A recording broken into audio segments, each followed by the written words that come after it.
Friends, welcome to online engineering. All India AJE state PYQ solution में आप सभी का स्वागत है, जहां पे हम बात कर रहे हैं आपके पास डिजाइन ऑफ स्टील स्ट्रक्चर्स की। डिजाइन ऑफ स्टील स्ट्रक्चर्स के हम ऑलरेडी यहां पर सेकंड यूनिट डिस्कस कर रहे हैं, जहां पे हम बात कर रहे हैं आपके पास कनेक्शंस की। कनेक्शंस के हमने रिवेटेड और बोल्टेड कनेक्शंस को कंप्लीट कर दिया है। अगर आपने अब तक उस पार्ट को कवर नहीं किया है तो पहले आप उस पार्ट को कवर कर सकते हैं डियर। आज हम बात करेंगे आपके पास एक और नए कनेक्शंस की, यानी कि वेल्डेड कनेक्शन की। वैसे तो वेल्डेड कनेक्शंस का भी हमने एक पार्ट ऑलरेडी डिस्कस कर लिया है, ये वेल्डेड कनेक्शंस का सेकंड पार्ट है और इसके बाद हम बात करेंगे आपके पास वेल्डेड कनेक्शंस के लास्ट पार्ट की। तो अगर हम बात करते हैं सेकंड यूनिट को, तो सेकंड यूनिट को यहाँ पर हमने दो पार्ट्स के अंदर डिवाइड किया है। फर्स्ट पार्ट में हमने डिस्कस किया था आपके पास रिवेटेड कनेक्शन और बोल्टेड कनेक्शंस के बारे में, जिसके हमने टोटल 5 पार्ट डिस्कस कर चुके थे। उसके बाद हम बात कर रहे थे आपके पास वेल्डेड कनेक्शंस की, और वेल्डेड कनेक्शंस का भी हमने एक पार्ट ऑलरेडी डिस्कस कर लिया है। आज हम बात करेंगे आपके पास वेल्डेड कनेक्शंस के सेकंड पार्ट की। तो आइए बात करते हैं आज के इस सेशंस के अपने पहले क्वेश्चंस की। तो ये रहा पहला क्वेश्चन आपकी स्क्रीन पर। क्वेश्चंस क्या बोला है, the strength of butt weld is, कि जो आपके पास बट वेल्ड होता है उसकी स्ट्रेंथ क्या होती है। पहला ऑप्शन बोला है about 70 to 90% of the main member होता है। दूसरा बोला है equal to the main member होता है, और इक्वल टू और मोर देन मेन मेंबर होता है, या more than that of main member होता है। तो अगर हम बात करते हैं, सबसे पहले आपको किसी भी चीज की अगर आपको स्ट्रेंथ फाइंड आउट करना है तो आप क्या करते हैं कि जो भी आपके पास एरिया होगा उस एरिया को मल्टीप्लाई किया जाता है, किससे सर, अपनी परमिसिबल स्ट्रेस वैल्यू से मल्टीप्लाई किया जाता है। तो अगर मैं यहाँ पे इसको देखना चाहूं, क्योंकि मैं बेसिक से बता रहा हूं, हमें किसकी बात कर रहे हैं, the strength of the butt weld. किसकी बात की जा रही है सर यहाँ पर, strength of butt weld. Clear है। और स्ट्रेंथ ऑफ बट वेल्ड को जो मैं रिप्रेजेंट करूंगा स्ट्रेंथ के लिए, देखिएगा तो ये रिप्रेजेंट किया जाएगा पी एस, और बोल्ट बोला गया है, और आपके पास बी। तो अगर मैं इसको निकालना चाहूं तो ये क्या हो जाएगा मेरे पास सर, इफेक्टिव एरिया। देखिएगा एरिया भी किसका आएगा, वेल्ड का आएगा। तो यहाँ पे लिख सकते हैं area of the weld, area of the weld, area of the weld को हम अगर मल्टीप्लाई कर दें किससे सर, परमिसिबल स्ट्रेस से। किससे सर, परमिसिबल स्ट्रेस को मैं लिख रहा हूं शॉर्टकट में पीएस। क्लियर है। अब तो मेरे पास यहाँ पर जो सेकंड टर्म रहेगी वो रहेगी sir area of the weld. इसी एरिया ऑफ वेल्ड को मैं एज ए इफेक्टिव एरिया भी कंसीडर कर सकता हूं। क्लियर है। तो यहाँ पर अगर मैं एरिया ऑफ द वेल्ड निकालना चाहूं, एरिया ऑफ द वेल्ड निकालना चाहूं, तो यहां से जो मेरा एरिया ऑफ द वेल्ड हो जाएगा वो आपके पास लेंथ ऑफ द वेल्ड हो जाएगा, लेंथ ऑफ द वेल्ड हो जाएगा। ठीक है। और उसको मैं क्या करूंगा, मल्टीप्लाई करूंगा किससे सर, उसकी थिकनेस की, वेल्ड की थिकनेस से। और वेल्ड की थिकनेस हम यहाँ पे कौन सी कंसीडर करते हैं, थ्रॉट थिकनेस। क्या हो जाएगा आपके पास, थ्रॉट थिकनेस। ठीक है। कुछ इस तरह से हम यहाँ पर इसको बेसिक क्वेश्चंस को कवर करेंगे। तो अगर हम बात करते हैं सबसे पहले सर आपका लेंथ ऑफ वेल्ड, तो लेंथ ऑफ वेल्ड को मैं रिप्रेजेंट करता हूं सर LW से, और थ्रॉट थिकनेस को मैं रिप्रेजेंट करता हूं TT से। क्लियर है। और एरिया ऑफ द वेल्ड को मैं रिप्रेजेंट करता हूं AW से। क्लियर है। बिल्कुल इसी तरह से हमने डिस्कस किया है। तो यहाँ पे जो मुझे न्यू टर्म्स देखने को मिल रहा है, फिर वो देखने को मिल रहा है सर आपके पास थ्रॉट थिकनेस। तो देखिएगा अगर हम बात करते हैं एज पर IS 800 2007 कि एज पर IS 800 2007 के मुताबिक अगर हम चेक करें, क्या बात कर रहे हैं हम, आपकी थ्रॉट थिकनेस की बात कर रहे हैं। तो जो आपके पास थ्रॉट थिकनेस होता है TT, वो क्या होता है K इंटू S होता है। अब सर सवाल है सर S क्या होता है सर हमारे पास, सर S होता है आपके पास साइज ऑफ वेल्ड। तो इसको रिप्रेजेंट कर दीजिएगा, ये होता है सर आपके पास साइज ऑफ वेल्ड। क्लियर है। और अगर मैं बात करता हूं यहाँ पर K की, तो K क्या है आपके पास, एक कांस्टेंट फैक्टर है। क्या है सर आपके पास, एक कांस्टेंट फैक्टर है, जो किस पे डिपेंड करता है sir, angle between fusion face पे डिफरेंस करता है डियर, डिपेंड करता है। तो एंगल बिटवीन जो लिखता हूं मैं सर, डिपेंड्स, जो किस पे डिपेंड्स है सर, डिपेंड्स ऑन थीटा। अब सर थीटा क्या हमारे पास, एंगल बिटवीन फ्यूजन फेस। तो आप लिखना चाहो तो इसको भी लिख सकते हैं, थीटा है सर हमारे पास एंगल बिटवीन फ्यूजन फेस है हमारे पास। क्लियर है, फ्यूजन फेस। क्लियर हो गया इतना? बिल्कुल सही। और यहाँ पे अगर मैं बात करता हूँ थीटा की जो वैल्यू लाई करती है वो 60 से 120 डिग्री के बीच में लाई करती है। ठीक है, अब जब सर 60 होगा, अब देखिएगा यहाँ पर 60 टू 90 के बीच में आपका थीटा रहेगा। अगर आप पर 60 टू 90 के बीच में रहेगा तो यहाँ पर के की वैल्यू कितनी ली जाएगी सर? 0.7। और ये स्टैंडर्ड वैल्यू भी है।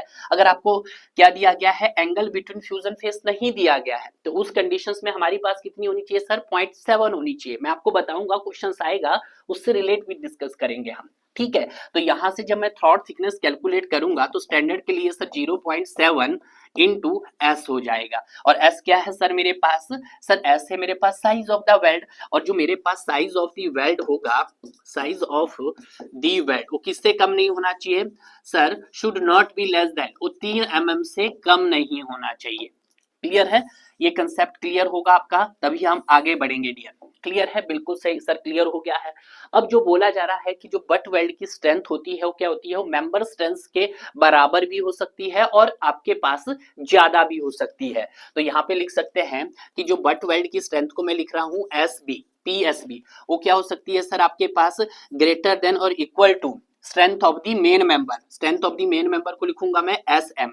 एस एम क्या है? Strength of the main member है, तो इसको आप लिख सकते हैं strength of the main member, main member. Clear है? तो ये पॉइंट ध्यान रखना है। और पीएसबी का मतलब क्या है आपके पास? पीएसबी का मतलब है स्ट्रेंथ ऑफ बट वेल्ड। तो यहाँ पे अगर मैं बात करता हूँ ग्रेटर, ग्रेटर का मतलब है कि स्ट्रेंथ ज्यादा होगी। और अगर मैं बात करता हूँ यहाँ इक्वल का मतलब वो इक्वल भी हो सकती है बट कम नहीं हो सकती है। तो यहाँ पे जो मेरा राइट आंसर हो जाएगा वो इक्वल टू और more than that of the main member होगा। तो यहाँ पे जो अगर मेरा राइट आंसर हो जाएगा वो आपके पास क्या हो जाएगा student? C is the right answer. देखिएगा, सारी क्वेश्चंस की डिटेलिंग हमने की है। जैसे जैसे हम क्वेश्चंस करते रहेंगे आपके कंसेप्ट रिवाइज होते रहेंगे। अब जब कंसेप्ट रिवाइज होते रहेंगे तो कहीं ना कहीं हमारा जो थ्योरी में जो हमने स्टडी किया है वो भी आपका रिवाइज होगा। तो क्वेश्चन की अप्रोच हमारी कुछ इस तरह से होनी चाहिए कि हमारा सर जो हमने थ्योरी पार्ट्स में स्टडी किया है वो भी आपका रिवाइज हो और क्वेश्चन की प्रैक्टिस भी हमारी बहुत अच्छे से हो जाए। क्लियर है? नेक्स्ट देखते हैं क्वेश्चन नंबर सेकंड।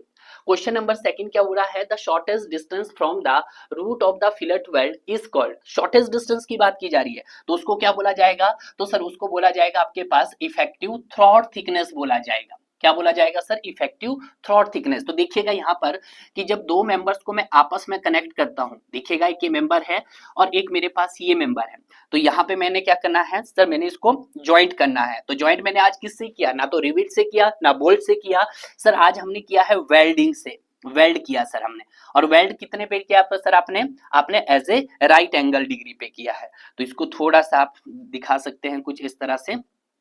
ठीक है, यही हमारा वेल्डेड हो गया है। अब ध्यान दीजिएगा, इस वेल्डेड पोर्शंस को मैं ब्रेक भी करूंगा। पहले आप इसको डायग्राम को अच्छे से बना लीजिएगा। ठीक है, इसको फिल कर दीजिएगा फिलर मटेरियल से।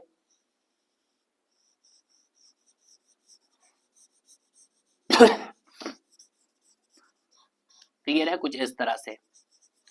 अब देखिएगा, अगर हम बात करते हैं तो यहाँ पे आपका फिलेट सोबी जो भी आपका क्या है सर? फिलेट वेल्ड है, उसकी शेप कैसे बनी? आपके पास ट्रायंगुलर इन शेप की बनी। तो अगर हम बात करते हैं आपके पास फिलेट वेल्ड का रिप्रेजेंटेशन, वो आपके पास ट्रायंगुलर भी हो सकता है से। ठीक है, ट्रायंगुलर तो आपका फिलेट वेल्ड का साइन है। अब फिलेट वेल्डिंग कैसे हो सकती है सर? वो आपकी स्ट्रेट भी हो सकती है सर, वो आपके पास कन्वेक्स भी हो सकती है और सर वो आपके पास कनकेव भी हो सकती है। ठीक है, यानी कि ये जो हमारे पास पहला रिप्रेजेंटेशन है ये क्या रिप्रेजेंट कर रहा है? आपके पास साइन इंडिकेट कर रहा है आपके वेल्ड का। क्या कर रहा है सर? हमारे पास साइन इंडिकेट कर रहा है भैया आपके पास। ठीक है, और अगर हम बात करते हैं ये और ये और ये क्या रिप्रेजेंट कर रहा है आपको? ये आपको वेल्ड रिप्रेजेंट कर रहा है, वेल्डिंग को। ठीक है, ये बात आपको ध्यान रखनी है। क्लियर है? वैसे तो हम आगे क्वेश्चंस करेंगे तो आपको ध्यान रखना है, ये चीज आपको ध्यान रखनी है।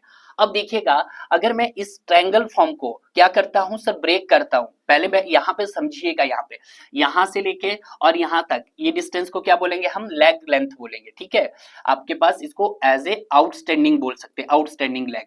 तो ये मेरे पास लेग हो गया है। क्लियर है, जितना ही डिस्टेंस यहाँ पे है उतना ही आपका यहाँ पे भी होगा, ठीक है, तो यहाँ से लेके यहाँ तक भी है। अब ध्यान दीजिएगा, आपके पास ये वाला पोर्शंस, ये वाला पोर्शंस और सर ये वाला पोर्शंस, तीन पोर्शन दिखाई दिए हैं सर हमारे पास, और तीनों कैसे सर आपके पास कुछ इस तरह से है। यहाँ पर एक तो सर आपके पास ये रिप्रेजेंटेशन है, एक ये रिप्रेजेंटेशन है और एक ये रिप्रेजेंटेशन। अगर मैं बात करता हूँ इस पोर्शंस की, तो ये पोर्शंस क्या कहलाएगा आपके पास और ये क्या कहलाएगा, तो सर ये मेरे पास हो गया है टो और ये क्या हो गया सर मेरे पास हिल। तो यहां से भी अगर हम देखेंगे तो सर ये मेरे पास टो हो गया है और सर ये मेरे पास हिल हो गया है। बट अगर बात करते हैं यहाँ पे यानी कि इस पोर्शंस की, तो ये क्या हो गया आपके पास रूट हो गया है। क्लियर है। अब जो हमारे पास वेल्डिंग होगी वो अलोंग दी रिविट आपके वेल्डिंग प्रोसेस होगी। तो अगर मैं बात करता हूं यहाँ पे इस डिस्टेंस की, यानी कि आपकी कुछ इस तरह से जाएगी ये बिल्कुल वेल्डिंग। तो अगर मैं इस डिस्टेंस की बात करता हूं, ये वाले रूट से लेकर आपके यहाँ पर फेस ऑफ दी फिलट वेल्ड, ठीक है, फेस ऑफ दी फिलट वेल्ड तक, ठीक है। तो अगर मैं बात करता हूं ये वाला डिस्टेंस क्या है सर आपके पास फेस ऑफ दी फिलट वेल्ड है, फिलट वेल्ड है। क्लियर है, बिल्कुल सही। और अगर हम बात करते हैं सर इस डिस्टेंस की, तो ये डिस्टेंस क्या कहलाएगा, रूट से लेकर face of the fillet weld, fillet weld, इसी को क्या बोला जाएगा सर आपका थ्रॉड थिकनेस। और थ्रॉड थिकनेस को हम किससे रिप्रेजेंट करते हैं सर, टी से रिप्रेजेंट करते हैं। और थ्रॉड थिकनेस जो आपके पास होता है वो आपके पास के इंटू एस होता है, जो मैंने आपको प्रीवियस में बताया है। के क्या है सर हमारे पास कांस्टेंट फैक्टर है जो किस पे डिपेंड करता है, एंगल बिटवीन फ्यूजन फेस पे डिपेंड करता है। और जहां पे एस क्या है सर हमारे पास साइज ऑफ द वेल्ड है, और साइज ऑफ वेल्ड आपका कभी भी 3 mm से कम नहीं होना चाहिए। क्लियर है। तो इस तरह से आपको यहाँ क्वेश्चंस पूरा मैंने एक्सप्लेनेशंस करवा दिया है। The shortest distance from the root of the fillet weld is called as a effective area, बोलेंगे नहीं सर इफेक्टिव लेंथ। अगर मैं इफेक्टिव एरिया की बात करता हूं यहाँ पर, तो इफेक्टिव एरिया आप कैलकुलेट कर सकते हैं, ये हो जाएगा sir area of the weld into, sorry area, आपको इफेक्टिव एरिया बताना है, तो इफेक्टिव एरिया क्या हो जाएगा, length of the weld into throat thickness हो जाएगा। थ्रॉड थिकनेस कैसे निकलेगा, के इनटू एस से निकलेगा। इफेक्टिव डेप्थ की बात करते हैं तो उसको डी से रिप्रेजेंट किया जाएगा, इफेक्टिव लेंथ तो एल डब्ल्यू, ठीक है, या लेंथ दी वेल्ड बोल सकते हैं, और effective throat thickness that is T हो गया आपके पास। तो राइट आंसर आपके पास क्या हो गया sir, D is the right answer हो गया है। नेक्स्ट देखते हैं question number third. Question number third क्या बोल रहा है कि what will be the minimum size of fillet weld. आपको क्या बताना है, minimum size of fillet weld बताना है। कब, जब हमारे पास प्लेट थिकनेस दे दी गई है, ठीक है, मिनिमम साइज। तो देखिएगा जब मैं मिनिमम साइज की बात करता हूं यहाँ पे, अगर हमारे पास क्या है थिकनेस ऑफ थिनर मेंबर, अगर थिकनेस की बात की जाए, थिकनेस अगर लेस देन इक्वल टू आपके पास कितनी हो सर 10 mm हो, तो यहाँ पर मिनिमम साइज ऑफ वेल्ड कितना होना चाहिए, मिनिमम साइज ऑफ वेल्ड, ठीक है। तो देखिएगा अगर less than equal to 10 mm है तो वहां पे हम कम से कम 3 mm प्रोवाइड करेंगे। अगर सर 11 से लेकर 20 mm के बीच में हुआ तो आपको कितना देना है सर 5 mm प्रोवाइड करना है। और अगर सर 21 से 32 mm के बीच में है तो आपको कितना प्रोवाइड करना है सर, आपको 6 mm प्रोवाइड करना है। और अगर सर आपके पास 33 से 50 mm है तो आपको कितना प्रोवाइड करना है सर, 8 mm प्रोवाइड करना है आपको फर्स्ट रन में, फर्स्ट रन में। और जो आपके पास नेक्स्ट 50 होगा उसके लिए आपको क्या करना है 10 mm करना है। क्लियर है, तो ये आपको ध्यान रखना है। तो ये मैंने आपको बता दिया, ये मैं पहले भी बता चुका था, थिकनेस बताई हमने और सर मिनिमम साइज आपको यहाँ पर इंडिकेट करवाया। क्लियर है। तो यहां से मैंने आपको एक शॉर्ट नोट्स भी तो बताया था भाई कि जो आपके पास साइज ऑफ द वेल्ड है एस डब्ल्यू, वो sir should not be less then, वो किससे कम नहीं होना चाहिए सर 3 mm से कम नहीं होना चाहिए। अगर 3 mm से कम नहीं होगा तो आपका काम बनेगा। क्लियर है कि 3 mm से ज्यादा ही होगा। तो यहाँ पे जो राइट आंसर है, अगर 10 mm बोला है मतलब 10 mm का मतलब 10 mm भी हो सकता है और 10 से कम भी हो सकता है, तो उस कंडीशन में मेरा साइज ऑफ वेल्ड कितना रहेगा सर 3 mm रहेगा। क्लियर है, बहुत अच्छा क्वेश्चन था। नेक्स्ट देखते हैं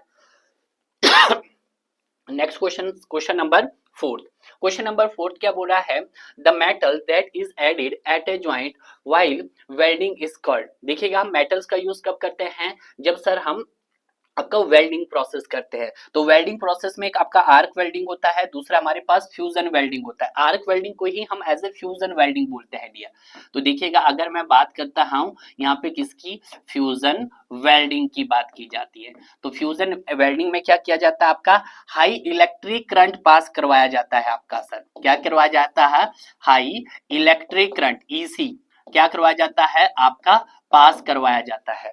और जो यहाँ पे सर आपके पास एज ए फिलर मटेरियल होता है, फिलर मटेरियल जो ऐड किया जाता है वो आपके पास कितना ऐड किया जाता है सर, आपके पास वो ऐड किया जाता है आपका मेटल की फॉर्म में।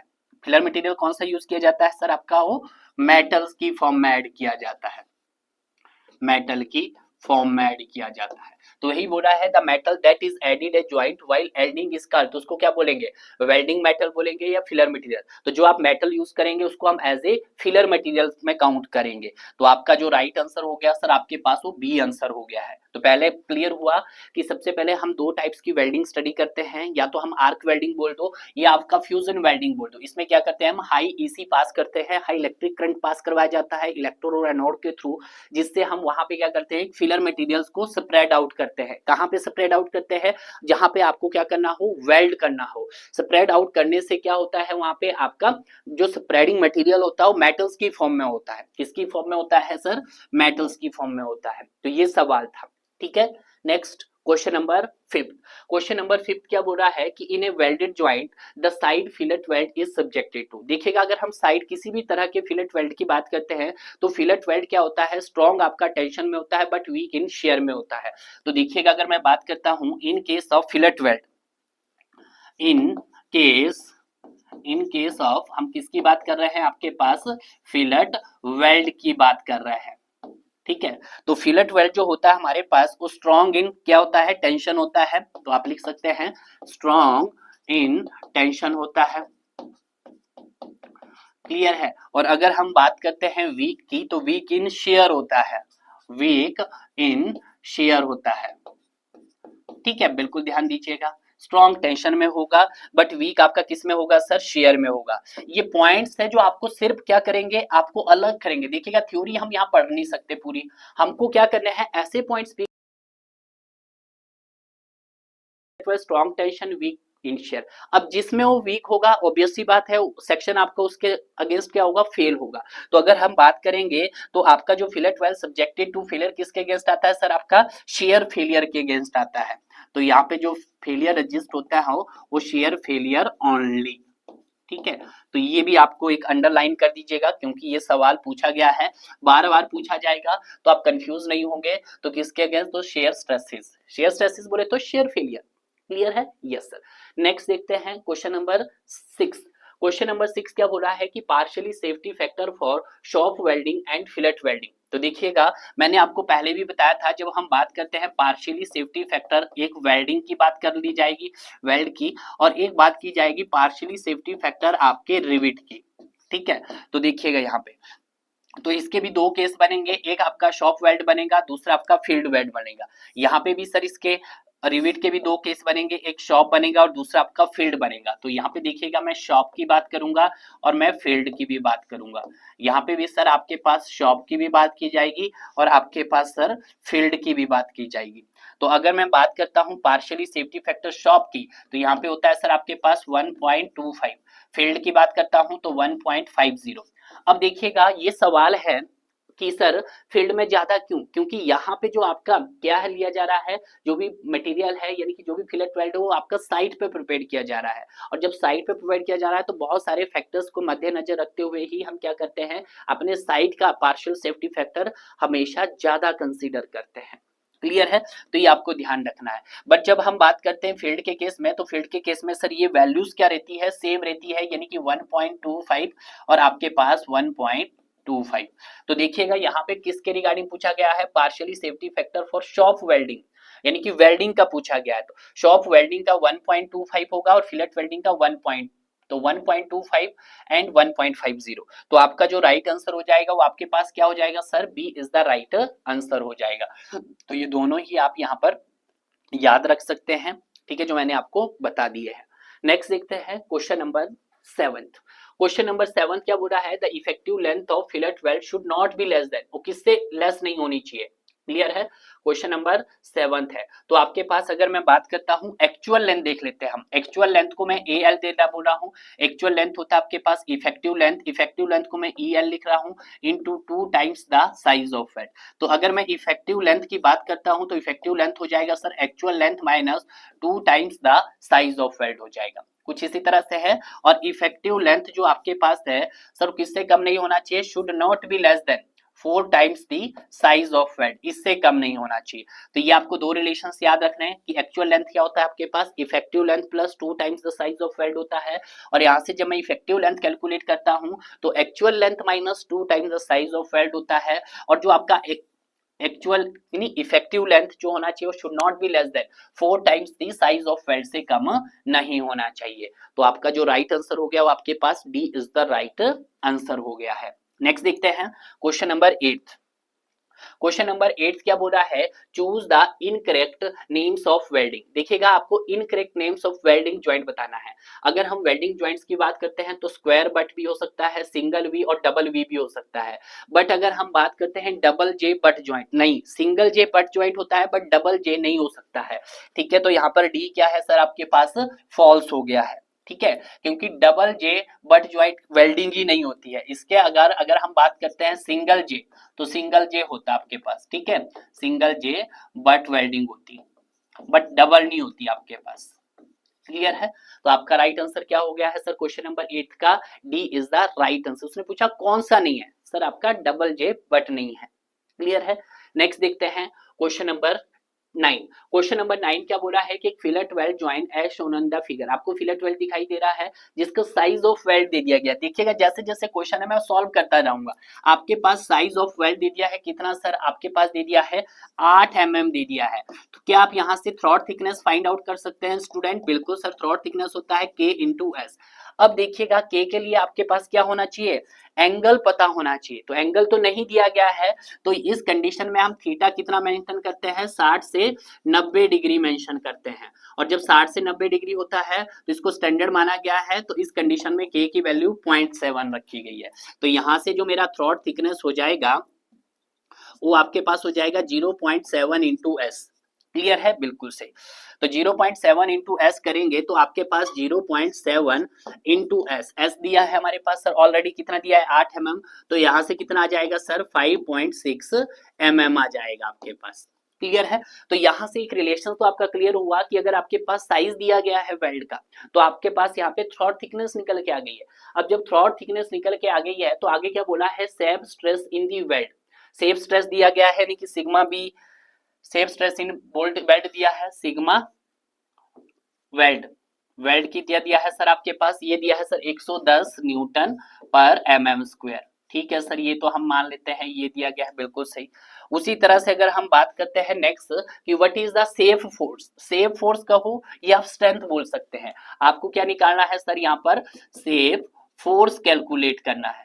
और अगर मैं जब सेफ फोर्स कैलकुलेट करूंगा तो मुझे क्या निकालना पड़ेगा, सबसे पहले मुझे इफेक्टिव एरिया बताना पड़ेगा। तो इफेक्टिव एरिया के लिए मैं क्या करूंगा सर, एरिया ऑफ वेल्ड करूंगा। और एरिया ऑफ वेल्ड को मैं किससे मल्टीप्लाई करूंगा, परमिसिबल स्ट्रेस से। तो एरिया ऑफ वेल्ड क्या हो जाएगा मेरा सर, तो एरिया ऑफ वेल्ड हो जाएगा आपके पास sir length of the weld हो जाएगा इनटू थ्रॉट थिकनेस हो जाएगा into permissible stress of weld आपके पास हो जाएगा, क्लियर है। अब देखिएगा थ्रॉट थिकनेस आपने कैलकुलेट कर दिया है सर, बिल्कुल सही। आपको लेंथ ऑफ वेल्ड पता नहीं है, तो लेंथ ऑफ वेल्ड आप यहाँ पे देख सकते हैं, ये देखिएगा यहाँ पर उसने यहां से गया तो उसने कितना वेल्ड किया सर, 80 mm वेल्ड किया। जितना वेल्ड उसने ऊपर किया है उतना ही वेल्ड इसने आपने यहाँ पे किया, यानी कि 80 + 80 कितना हुआ आपके पास सर, वो 80 दूनी 160, 160 हुआ। और सर 60 आपका यहाँ पे किया गया है, तो इसको जब हम यहाँ पे length of the weld calculate करेंगे तो 2 टाइम्स 80 हो जाएगा प्लस आपके पास 60 हो जाएगा। क्लियर है? तो यहां से क्या निकल के आ जाएगा सर, मेरे पास लेंथ ऑफ द वेल्ड आ जाएगा। अब जब लेंथ ऑफ द वेल्ड आप निकालेंगे तो यहाँ पे कितना आ जाएगा, 220 आ जाएगा। थ्रॉट थिकनेस सर हमने ऑलरेडी निकाल दी है। सर कितनी थी सर थ्रॉट थिकनेस, सर ये 5.6 थी। तो क्या सर मैं यहाँ पर सेव फोर्स निकाल सकता हूँ, PS निकाल सकता हूँ, यानी कि स्ट्रेंथ। तो स्ट्रेंथ क्या हो जाएगी sir, length of the weld 220 into thickness 5.6 into आपके पास स्ट्रेस कितना दिया है, 110 दिया गया है। ठीक है, बिल्कुल सही। तो यहां से जो मेरा रिलेशन आएगा ना वो न्यूटन में आएगा, बट आपको दिया किस में है, किलो न्यूटन में। आप इसको कैलकुलेट कर सकते हैं, आप चाहो तो विदाउट कैलसी भी कर सकते हैं। 220 इंटू 5.6 इंटू 110, तो यहां से कितना आ रहा है सर आपके पास, तो ये आ रहा है सर 135520 न्यूटन। किलो न्यूटन बनाना है तो डिवाइडेड बाय 1000 कर दीजिएगा। तो डिवाइड बाय 1000 करेंगे तो सेम फोर्स कितनी आ गई सर, 135.52 किलो न्यूटन आ गया है। क्लियर है? तो यहां से आपको क्या करना है, पहले स्टेप में आपको sir throat thickness find out करना है, सेकंड स्टेप में आपको sir length of the weld calculate करना है, और फाइनली आपको यहां पर अपनी सेफ फोर्स या सेफ स्ट्रेंथ कैलकुलेट करनी है। तो आपका आंसर क्या हो गया यहां पर सर, 135 किलो न्यूटन हो गया है। क्लियर है? बिल्कुल सही। नेक्स्ट देखते हैं क्वेश्चन नंबर 10। क्वेश्चन नंबर 10 भी देखिएगा क्या बोला है कि what is the nearest magnitude of strength of 6 fillet weld और लेंथ दिया है 100 देखिएगा साइज ऑफ वेल्ड दे दिया है आपके पास कितना सर, 6 तो यहाँ से क्या निकाल सकते हैं सर, मैं थ्रॉट थिकनेस निकाल सकता हूँ K इंटू एस। देखिएगा नहीं दिया गया है तो K की वैल्यू यहाँ पे 0.7 इंटू एस, तो 0.7 इंटू 6 करेंगे तो यहाँ पे 3.42 4.2 यानी कि 4.2 आ गया है।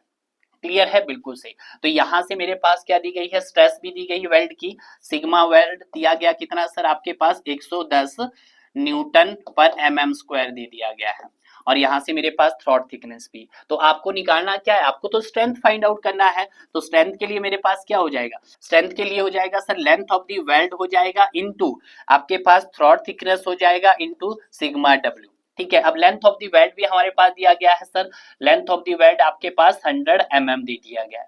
तो सॉल्व कीजिएगा आप, 100 into throat thickness sir 4.2 into stress कितना दिया है, 110 दिया गया है। तो सॉल्व कर लीजिएगा, आपका आंसर आ जाएगा यहाँ से भी।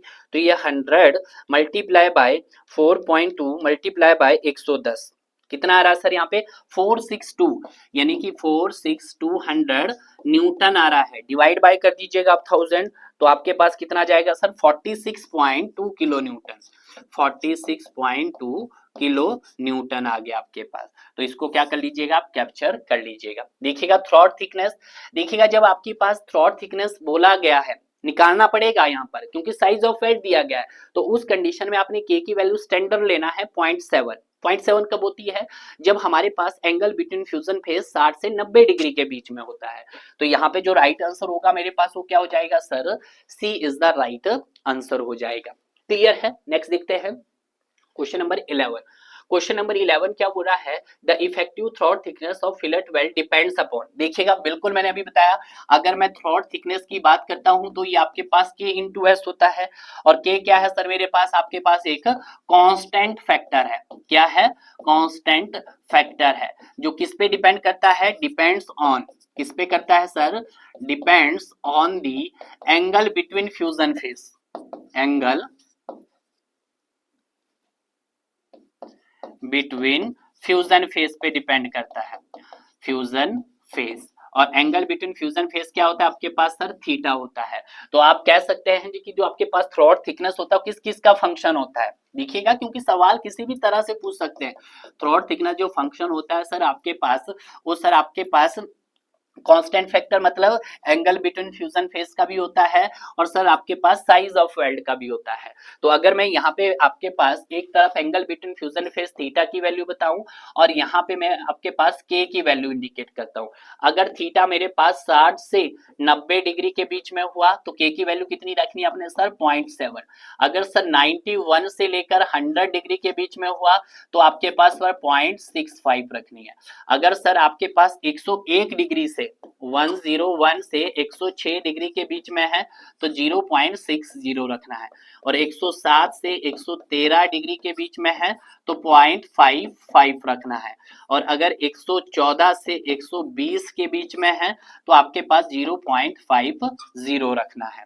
तो देखिएगा यहाँ पर मैंने ये क्लियर करवा दिया आपको, जो इंपॉर्टेंट था उसको हमने यहाँ पे बहुत अच्छे से डिस्कस कर लिया। मैंने आपको बताया था कि जैसे जैसे हमारे क्वेश्चंस आएंगे ना हम वैसे वैसे सॉल्व करेंगे। ठीक है, 60 से 90 0.7, 91 से 100 0.65, 1016 से 0.60, 107 से 113 डिग्री 0.5। तो यहाँ से भी आपको एक रिलेशन मिल रहा है कि जैसे जैसे आपका theta is inversely proportional to K, कि जैसे जैसे आपका थीटा बढ़ रहा है के की वैल्यू क्या हो रही है आपकी सर, डिक्रीज हो रही है। ठीक है, ये आप देख सकते हैं, बिल्कुल सही। तो यहाँ पे अगर हम बात करते हैं किस पे डिपेंड करता है सर, आपके पास एंगल बिटवीन फ्यूजन फेज पे करता है डियर, और जो थीटा की वैल्यू होती है वो लाई करती है आपके पास किस किस के बीच में, लाइज 60 एंड 120 के बीच में।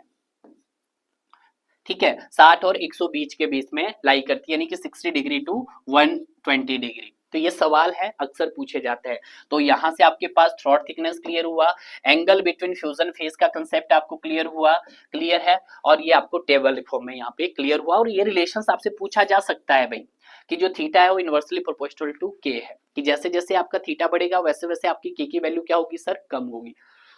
क्लियर है।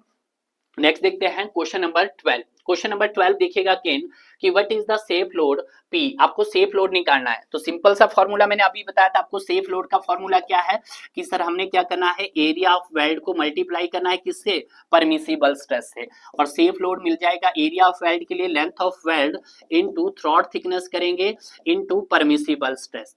कुछ इसी तरह से है, बिल्कुल सही।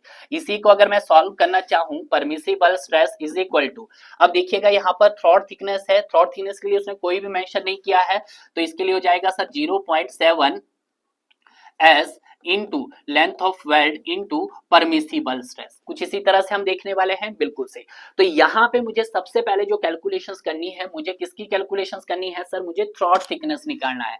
तो यहाँ पे जो मेरा थ्रॉट थिकनेस हो जाएगा वो 0.7 इंटू एस हो जाएगा। तो 0.7 इंटू एस, एस के हमारे पास साइज ऑफ वेल्ड है।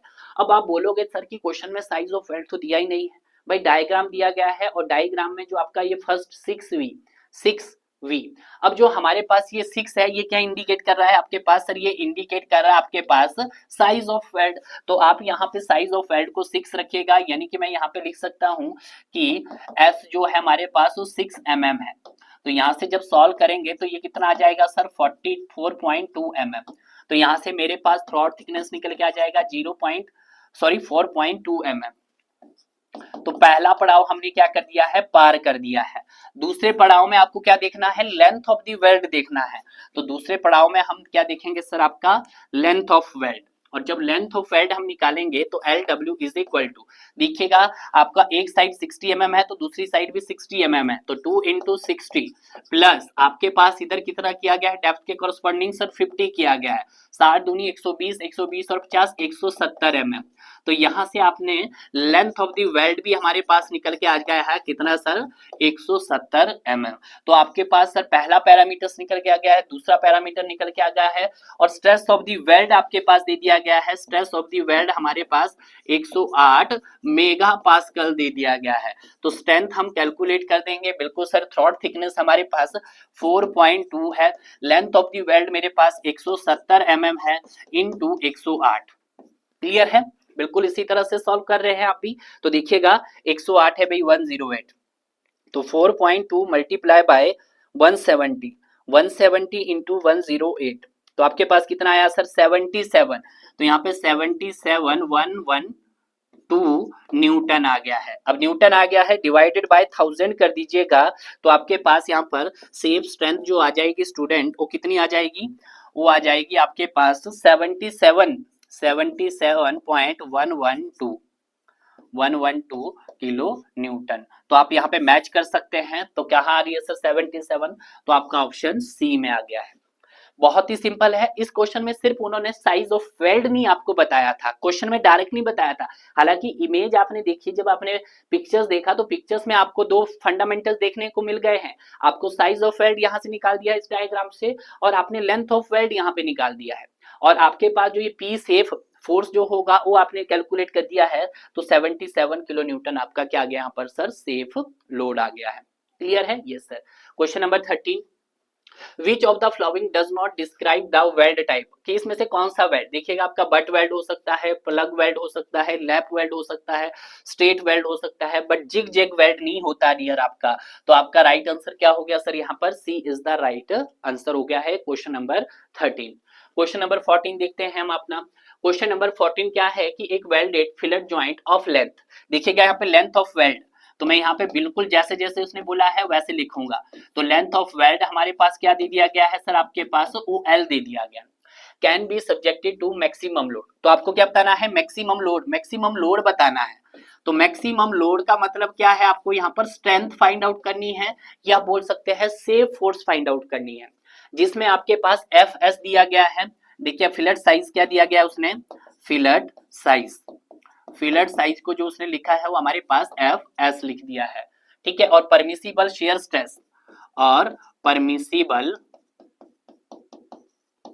शेयर स्ट्रेस आपके पास यहाँ पर दे दिया है, उसको रिप्रेजेंट किया उसने पी एस एस से। तो आपको रिलेशन बताना है, तो देखिएगा हम रिलेशन ही बताएंगे यहाँ पे। सबसे पहले हम किसका कैलकुलेशंस करेंगे स्टूडेंट, यहाँ पर हम देखते हैं सर आपका मैक्सिमम लोड, या मैक्सिमम लोड बोलो, या आप सेफ फोर्स बोलो, या आप स्ट्रेंथ बोलो, ठीक है। तो अगर मैं बात करता हूं यहाँ पे पी मैक्स की, तो ये हो जाएगा सर आपके पास area of the weld into, into क्या करेंगे हम सर, परमिसिबल स्ट्रेस करेंगे। और परमिसिबल स्ट्रेस को हम तो लिखते थे पी एस, बट उसने किससे रिप्रेजेंट किया है, पी एस एस से रिप्रेजेंट किया है।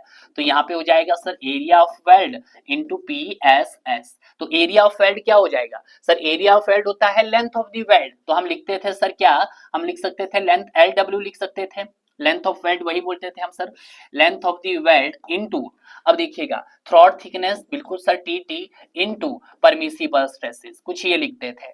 बट इसने लेंथ एल डब्ल्यू को क्या लिखा सर, इसने एल डब्ल्यू को लिखा है एल इनटू थ्रॉट थिकनेस को इसने क्या लिखा है, अभी नहीं लिखा है, उसने दिया है आपके पास साइज दिया है, तो इसको आप एजिटी लिखेगा into P S S.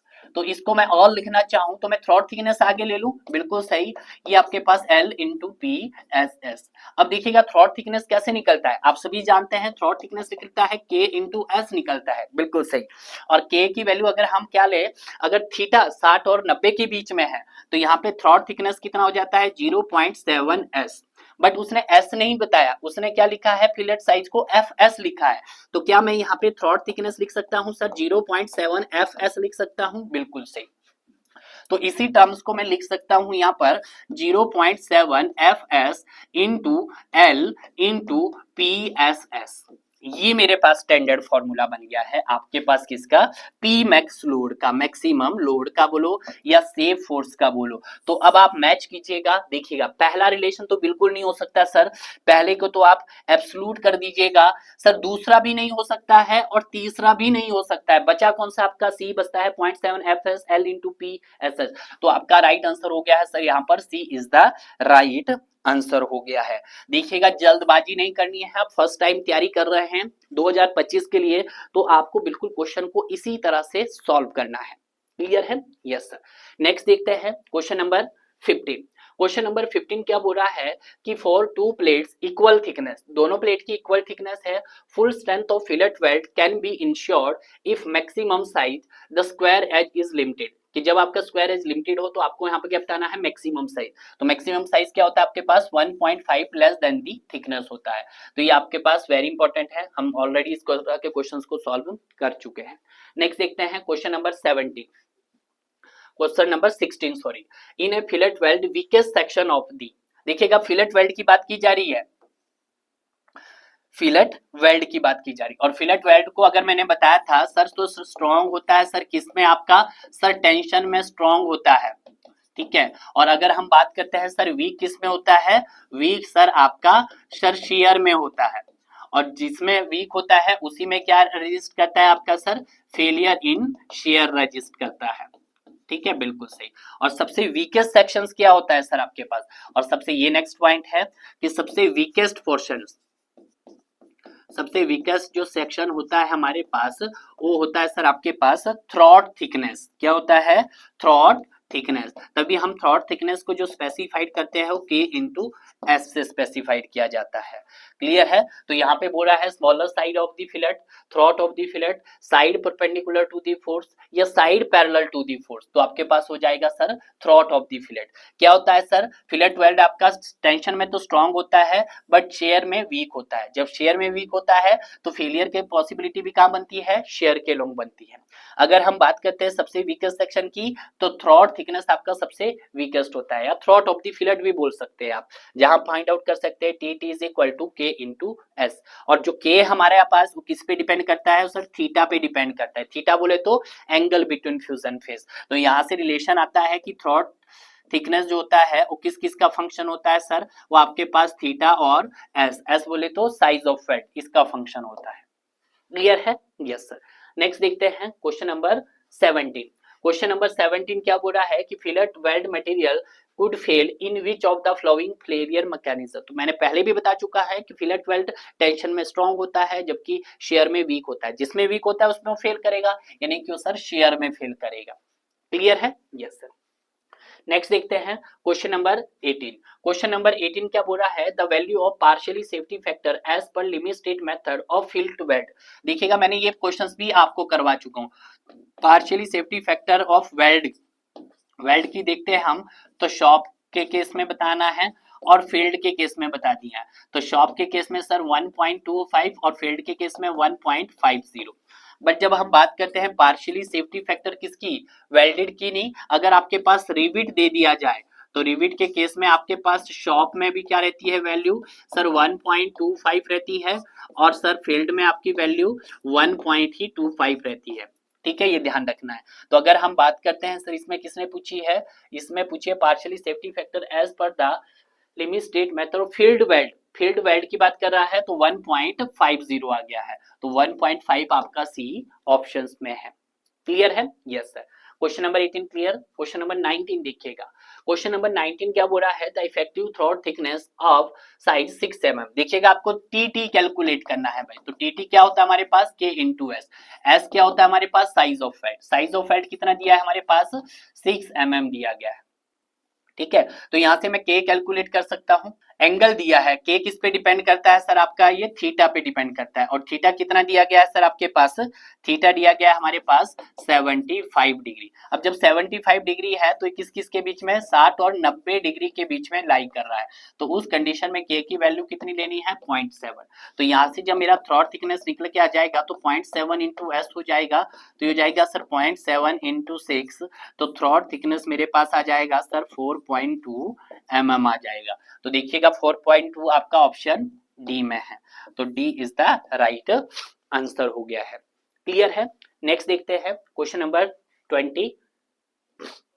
Question क्या बोल रहा है कि द दो two structure steel plate, thickness दे दी गई है, T1 दे दिया है सर हमारे पास 12 mm दे दिया गया है, और T2 हमारे पास दे दिया है 14 mm। तो आप थिकर प्लेट्स निकाल सकते हैं। T thickness of thicker plate कितनी हुई सर आपके पास, 12 mm हो गई है। इन दोनों का मिनिमम लेना है।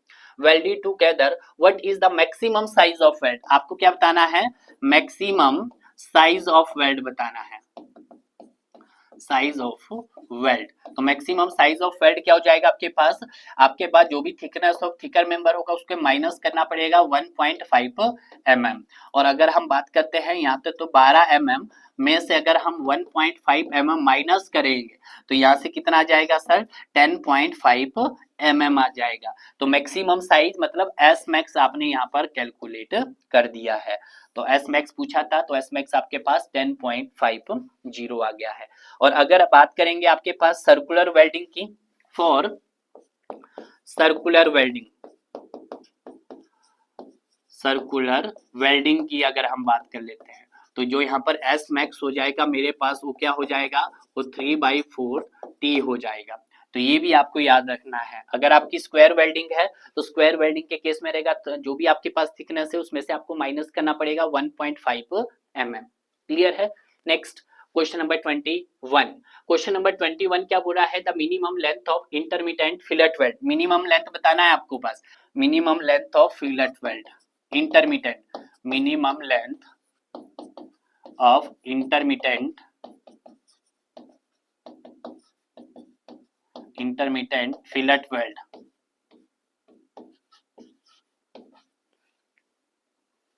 ठीक है, तो ये किसके कॉरस्पॉन्डिंग IS 800 2007 के मुताबिक, तो ये क्या हो जाएगी आपके पास, ये सर मैक्सिमम रहेगी। किस किस की रहेगी सर मैक्सिमम, देखिएगा किस किस की मैक्सिमम रहेगी, 4 time the size of weld भी बोल सकते हैं आप, 4T और आपके पास सर 40 mm। ठीक है, तो देखिएगा यहाँ पे पहला बोला है 40 mm और 4 times the size of weld, बिल्कुल सही, तो टी से इंडिकेट किया जाएगा। तो आपका जो राइट आंसर हो जाएगा आपके पास क्या हो जाएगा sir, A is the right answer हो जाएगा। क्लियर है, बिल्कुल सही। नेक्स्ट देखते हैं अपना next question, question number 22।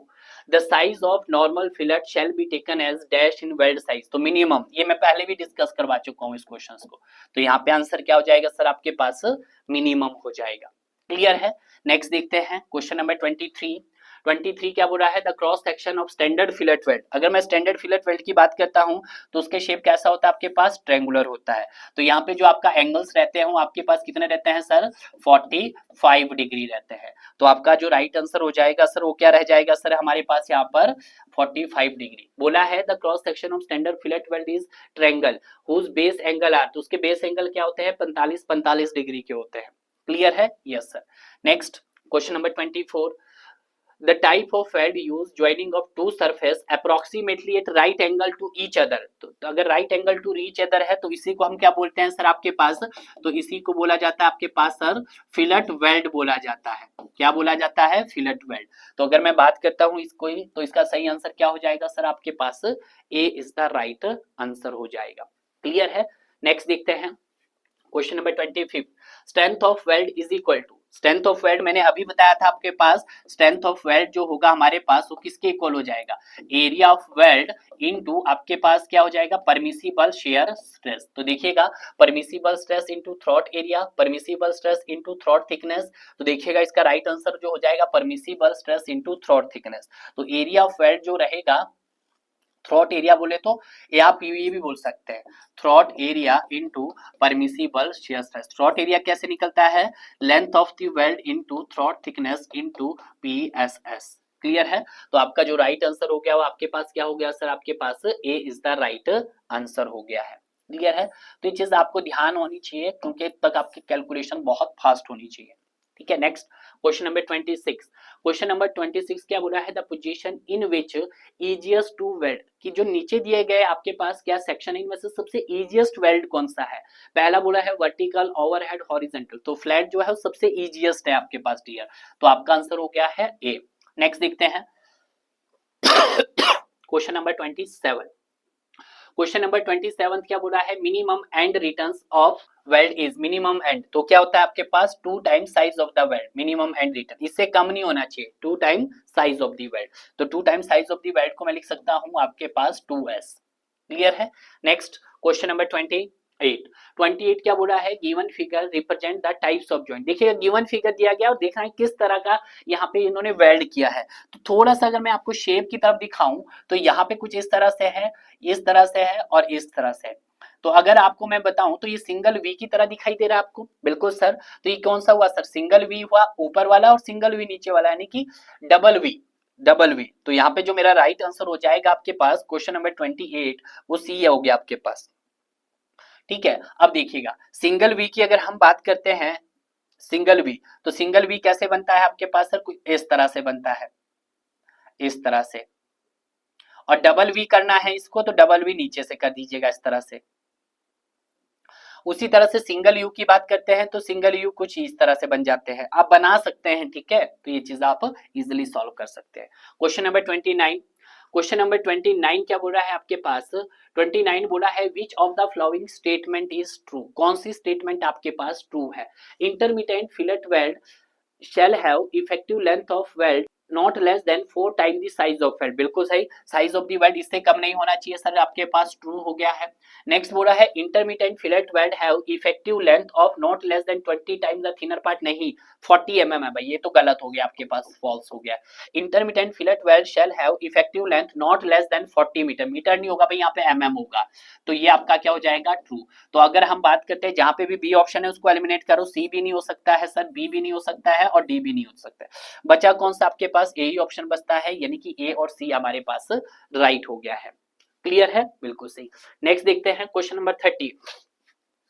Question number 30 क्या बोल रहा है आपके पास कि in case of fillet weld के व्हेन एंगल इज 110 डिग्री, देखिएगा आपको बताना है कि जब हमारे पास थीटा की वैल्यू 110 डिग्री है तो यहाँ पे आपके पास के की वैल्यू क्या होगी, ध्यान दीजिएगा। तो अगर मैं थीटा लिखना चाहूं तो थीटा सर 60 से 90 डिग्री के बीच में हुआ, और सर 91 से 100 डिग्री के बीच में हुआ, और 101 से 106 डिग्री के बीच में हुआ, और 107 से 113 डिग्री के बीच में हुआ, 114 से 120 डिग्री के बीच में हुआ।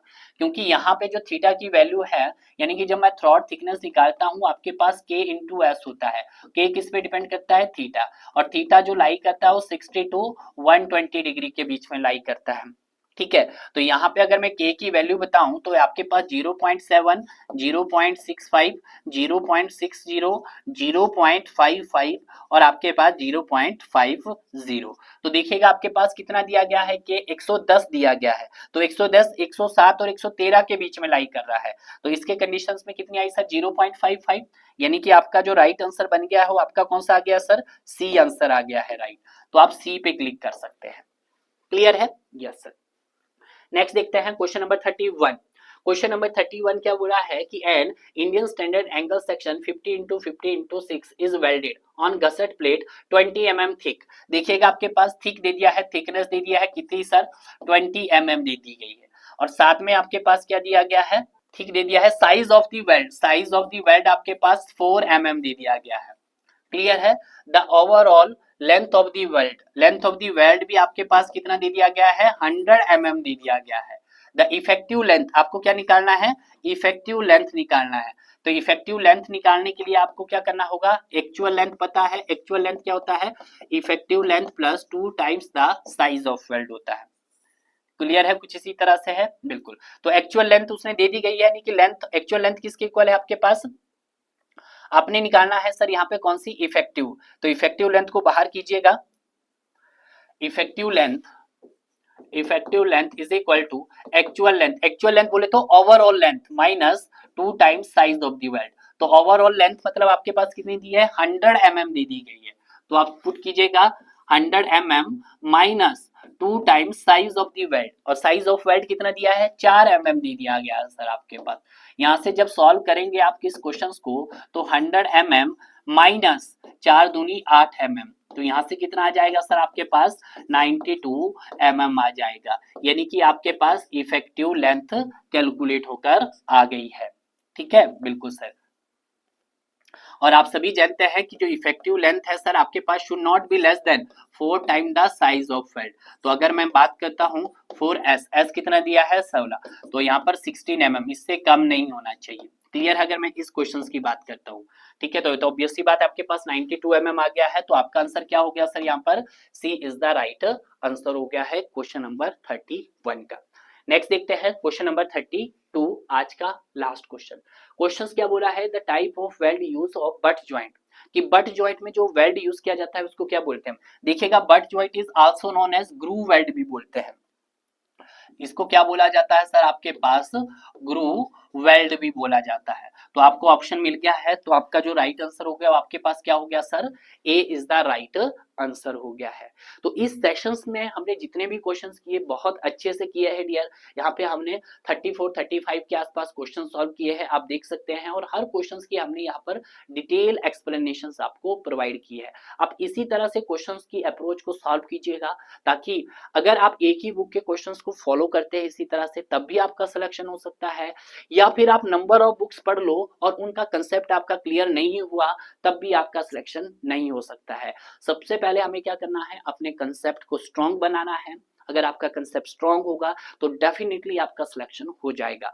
आपको यहाँ पर क्या करना है, क्वांटिटी नहीं बनाना है, आपको क्वालिटी इंजीनियर बनना है। और क्वालिटी इंजीनियर्स के लिए क्या करना पड़ेगा, आपको अपने कंसेप्ट स्ट्रांग बनाने होंगे। तो इस तरह से जो मेरा ये सेकंड पार्ट था, इसको हमने बहुत अच्छे से कवर कर लिया है।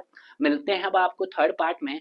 जब तक मैं वेल्डेड कनेक्शन का थर्ड पार्ट लेकर आता हूं, तब तक आप प्रीवियस पार्ट को सभी बहुत अच्छे से कवर कर लीजिएगा, और इस तरह से हमारा यहाँ पर वेल्डेड कनेक्शंस भी खत्म हो जाएगा। उसके बाद हम बात करेंगे आपके पास टेंशन मेंबर